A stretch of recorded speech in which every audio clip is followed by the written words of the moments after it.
Hello అందరికీ welcome back to శ్రీవాణీస్ kitchen.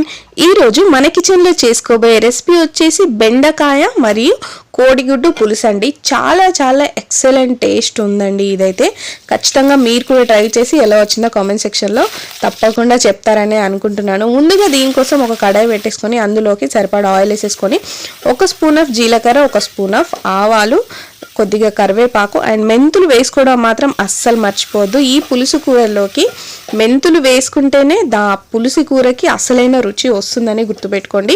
And ఒక 2 medium size of ఉల్లిపాయలు, ఒక 2-3 పచ్చిమిరపకాయలు వేసుకొని గోల్డెన్ బ్రౌన్ కలర్ వచ్చేంత వరకు బాగా ఫ్రై చేసుకొని ఫ్రెష్గా చేసి పెట్టుకున్న 1 స్పూన్ ఆఫ్ అల్లం వెల్లుల్లి పేస్ట్ కూడా యాడ్ చేసుకోండి. చాలా మంచి టేస్ట్ వస్తుందండి. 1 స్పూన్ ఆఫ్ పసుపు కూడా వేసేసుకొని వీటిని మంచిగా వేపేసుకున్నాక ఇలా బెండకాయల్ని కొద్దిగా పెద్దగానే కట్ చేసుకోండి. సో దట్ పులుసులోకి మొత్తం లైక్ అందులోనే గ్రేవీ అయిపోకుండా ఉంటుందన్నమాట.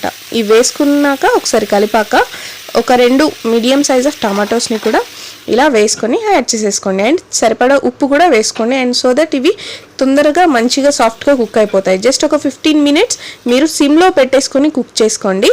అండ్ 15 మినిట్స్ అయ్యాక ఇందులోకి 2 స్పూన్ల కారం, 2 స్పూన్ల ఉప్పు వేసేసుకొని మంచిగా కలిపేసుకోండి. ఆ ముక్కలకి ఉప్పు కారం పట్టేలాగా. పులుసు కూరలో తగినంత ఉప్పు మరియు తగినంత కారం ఉంటేనే వాటికి అసలైన రుచి అనేది వస్తుందండి.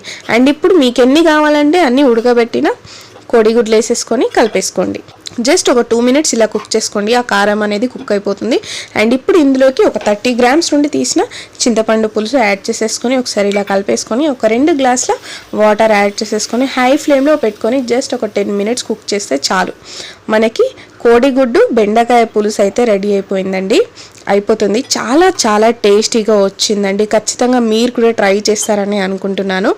ఇలా ఒక పొంగు వచ్చాక ఇందులోకి 2 స్పూన్ల ధనియాల పొడి, కొద్దిగా జీలకర్ర పొడి అండ్ కొద్దిగా కొత్తిమీర వేసేసుకొని ఇంకొక 5 మినిట్స్ పాటు హై ఫ్లేమ్లో పెట్టుకొని కుక్ చేసుకుంటే అది మనకి మనకి కావాల్సిన గ్రేవీలో వస్తుందండి. అప్పుడు అందులోకి చికెన్ మసాలా కానీ లేదా మీ ఇంట్లో ఉన్న గరం మసాలా కానీ యాడ్ చేసేసుకొని అందులోకి కొద్దిగా కొత్తిమీర కూడా ఫైనల్గా యాడ్ చేసేసుకోండి. ఇంతే అండి. ఈ రెసిపీ చాలా చాలా టేస్ట్ వచ్చిందండి.